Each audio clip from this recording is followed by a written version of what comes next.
Drugs కట్టడికి eagle anti narcotics bureau ఇకపై eagle ఎక్కడ గంజాయి పండించినా గద్దలా పట్టేస్తాం. స్కూల్లో డ్రగ్స్ దొరికితే యాజమాన్యం పైన కేసు. పాఠశాలలో మానసిక నిపుణుల్ని నియమించాలి. పాత్రలు కాదు హీరోల కష్టం ఆదర్శం కావాలి. క్రీడల్లో రాణించే వారికి రాజకీయాల్లో స్పెషల్ కోటా. గతంలో పాలించిన అందరికీ రేవంత్ రెడ్డికి చాలా తేడా ఉన్నదంటే ఇదే, క్రీడల్లో రాణించే వారికి రాజకీయాల్లో స్పెషల్ కోటా.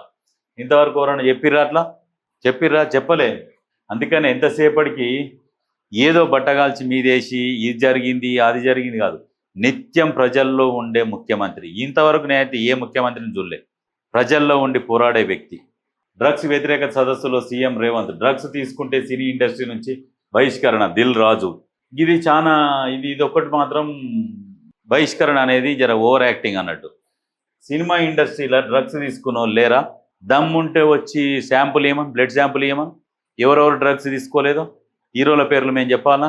చెప్తే గలీజ్గా ఉంటుంది కానీ ఒక్కొక్కరి ఈ మొఖాలు షేపులు అవుట్ అయినాయి డ్రగ్స్ తీసుకొని. ఎవరెవరో ఇక మీరే ఆలోచించుకోరు, ఎవరెవరు డ్రగ్స్ తీసుకున్నారు అనేది మీరు ఆలోచించుకోరు. ఒక్కొక్కరు బాడీ బిల్డప్ చేసారు. ఊకనే బాడీ బిల్డప్ వెంటనే ఏడికెళ్ళి అవుతుంది. హీరోలల్లో దాదాపు దమ్ము ఉంటే వాళ్ళని బ్లడ్ శాంపుల్స్ ఇమ్మనాలి. బ్లడ్ శాంపుల్స్ ఇచ్చినాక ఈ డ్రగ్స్ ప్రచారంలో కూడా వస్తే బాగుంటుంది. కొంతమంది, అందరు రాలేదు, వీళ్ళు డ్రగ్స్ తీసుకున్న వాళ్ళు కాకుండా వచ్చు, మరి వీళ్ళిద్దరు కాకపోతే. కానీ చాలామంది హీరోలల్లో డ్రగ్స్ తీసుకున్న వాళ్ళే ఉన్నారు. వయసును మించి ముఖం ఇట్లా చెంపలు జారిపోయినాయి ఒక్కొక్కరి. డ్రగ్స్ ఉన్నప్పుడు ఒకలాగా ఉంటుంది, డ్రగ్స్ తీసుకోకముంటే ఒకలాగా ఉంటారు వాళ్ళు. డ్రగ్స్ తీసుకుంటేనేమో మాటలు ఎక్కువ వస్తాయి. రాజకీయ నాయకులలో కూడా ఉన్నారు డ్రగ్స్ తీసుకునేటోళ్ళు.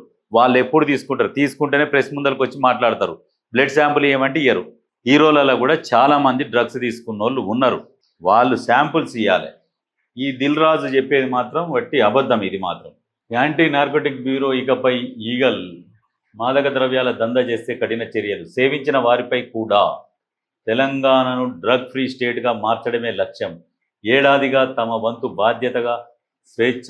బిగ్ టీవీ కథనాలు. సక్సెస్ఫుల్గా say no to drugs campaign. Medical షాపుల్లో అమ్మకాలపై స్ట్రింగ్ ఆపరేషన్లు. ఎప్పటికప్పుడు యువతలో అవగాహన కల్పిస్తూ వార్తలు. రాష్ట్ర వ్యాప్తంగా భారీ హోర్డింగ్స్తో ప్రచారం. సరిహద్దుల్లోనూ అడ్డుకుందాం. డ్రగ్స్ అరికట్టేందుకు ఈగల్. గంజాయికి అడ్డుకట్ట వేయడమే టార్గెట్. ఇది చేయాలి, ఎక్కడ సరిహద్దులలో వేయాలి. కాకపోతే మన తెలంగాణలో కూడా ఎక్కడ కూడా ఈ పంట పండియరు. ఎందుకు పండియరు అంటే ఎవడు పంట పండించినా ఇంకోటి పోయి చెప్తాడు అక్కడ. ఈ తెలంగాణలో ఉన్నదే అది. ఎవడన్నా ఏదన్నా చేసినా కానీ ఇన్ఫర్మేషన్ ఆటోమేటిక్ ఇస్తారు. ఇడు గంజాయి చేసిండు అని చెప్పేసి ఆటోమేటిక్ ఇన్ఫర్మేషన్ పోతుంది, వస్తారు, పట్టుకపోతారు.